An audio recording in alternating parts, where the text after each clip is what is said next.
বিশ্বকাপত Cristiano Ronaldo যুগৰ অৱসান। বিশ্বকাপ জয়ৰ আশা পূৰণ নহ'ল পৰ্তুগীজ মহাতাৰকাৰ। খেলপথাৰত উচুপি উঠিল CR7। স্পেইনৰ হাতত পৰাস্ত হৈ চলিত বিশ্বকাপৰ পৰা বাহিৰ পৰ্তুগাল। চলিত ফিফা বিশ্বকাপৰ ৰাউণ্ড অফ 16ৰ মেচত স্পেইনৰ হাতত পৰাস্ত হৈ অভিযান সামৰিলে পৰ্তুগাল ফুটবল দলে। নিশা আমেৰিকাৰ ডালাছ ষ্টেডিয়ামত অনুষ্ঠিত বিশ্বকাপৰ প্ৰি কোৱাৰ্টাৰত পৰ্তুগালক 1-0 গলত পৰাভূত কৰি অন্তিম 8ত প্ৰৱেশ কৰিলে 2010 চনৰ বিশ্ব চেম্পিয়ন দল স্পেইনে। মেচৰ অন্তিম মুহূৰ্তত ৰেফাৰীয়ে বজোৱা হুঁচেলৰ শব্দত থান-বান হৈ গ'ল বিশ্বৰ চুকে কোণে থকা কোটি কোটি পৰ্তুগীজ দলৰ সমৰ্থকৰ হৃদয়। পৰ্তুগালৰ এই পৰাজয়ৰ লগে লগে অন্ত পৰিল ক্ৰিষ্টিয়ানো ৰনাল্ডোৰো বিশ্বকাপ কেৰিয়াৰ। কেইবা মুহূৰ্তৰ বাবে এই পৰাজয় যেন নিজ চকুৰে বিশ্বাস কৰিব পৰা নাছিল ফুটবল বিশ্বৰ মহাতাৰকা ক্ৰিষ্টিয়ানো ৰনাল্ডোৱে। কেৱল নিশ্চুপ নিস্তব্ধ হৈ থিয় হৈ ৰৈছিল খেলপথাৰৰ মাজত। দৰ্শকৰ আৱেগভৰা কোলাহলে ধৈৰ্যৰ শিকলি ছিঙি এটা সময়ত কান্দোনত ভাগি পৰিল ক্ৰিষ্টিয়ানো ৰনাল্ডো। বাৰে বাৰে গেলাৰী আৰু খেলপথাৰৰ দিশে ঘূৰি ঘূৰি চাই চকুলো টুকিলে ক্ৰিষ্টিয়ানো ৰনাল্ডোৱে। সতীৰ্থসকলেও সান্তনা দিছে ৰনাল্ডোক। কিন্তু এই বিদায়ক্ষণত ক্ৰিষ্টিয়ানো ৰনাল্ডোৱে কিদৰে ধৰি ৰাখিব পাৰিব বিষাদৰ দুধাৰি অশ্ৰু।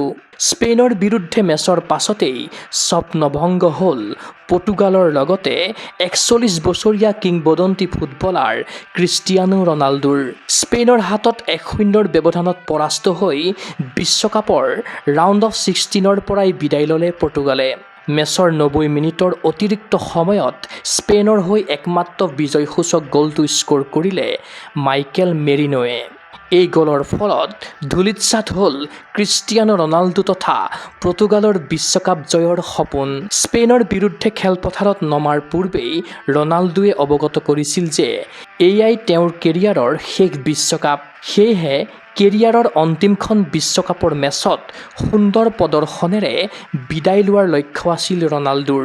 স্পেইনৰ গ'লপষ্টলৈ কেইবাটাও শক্তিশালী শ্বট ৰনাল্ডোৱে মাৰিছিল যদিও সেয়া কাৰ্যকৰী হৈ নুঠিল। মেচৰ অন্তত ৰনাল্ডোৰ কাষলৈ আগবাঢ়ি আহিল ফুটবল বিশ্বৰ নতুন চাঞ্চল্য লেমিন য়ামাল। দুখৰ মুহূৰ্তত স্পেইনৰ নবীন ফুটবলাৰগৰাকীক সাবটি ধৰিছিল ক্ৰিষ্টিয়ানো ৰনাল্ডোৱে। এয়া ফুটবল বিশ্বত এটা যুগৰ অৱসান আৰু এটা যুগৰ আৰম্ভণিৰ এক ঐতিহাসিক মুহূৰ্ত। 2006 চনৰ পৰা আৰম্ভ হৈছিল ক্ৰিষ্টিয়ানো ৰনাল্ডোৰ বিশ্বকাপৰ যাত্ৰা। 6খন বিশ্বকাপত 27খন মেচ খেলি মুঠ 11টা গ'ল স্ক'ৰ কৰিছে পৰ্তুগীজ মহাতাৰকাগৰাকীয়ে। ইয়াৰে 2006ৰ জাৰ্মানী বিশ্বকাপত এটা, 2010ৰ দক্ষিণ আফ্ৰিকা বিশ্বকাপত এটা, 2014ৰ ব্ৰাজিল বিশ্বকাপত এটা, 2018ৰ ৰাছিয়া বিশ্বকাপত 4টা, 2022ৰ কাটাৰ বিশ্বকাপত এটা আৰু 2026ৰ আমেৰিকা মেক্সিকো কানাডা বিশ্বকাপত ক্ৰিষ্টিয়ানো ৰনাল্ডোৱে স্ক'ৰ কৰিছে 3টা গ'ল। ইফালে পৰ্তুগীজ ফুটবলাৰ ক্ৰিষ্টিয়ানো ৰনাল্ডোৱে ক্লাব আৰু আন্তঃৰাষ্ট্ৰীয় কেৰিয়াৰত লাভ কৰিছে অগণন ব্যক্তিগত আৰু দলীয় খিতাপ বা সন্মান। তেওঁৰ কেৰিয়াৰত নাছিল কেৱল ফিফা বিশ্বকাপৰ ট্ৰফি। অনুৰাগীসকলে আশা কৰিছিল জীৱনৰ শেষৰটো বিশ্বকাপৰ অভিযান চেম্পিয়ন মুকুটেৰে শেষ কৰক ক্ৰিষ্টিয়ানো ৰনাল্ডোৱে।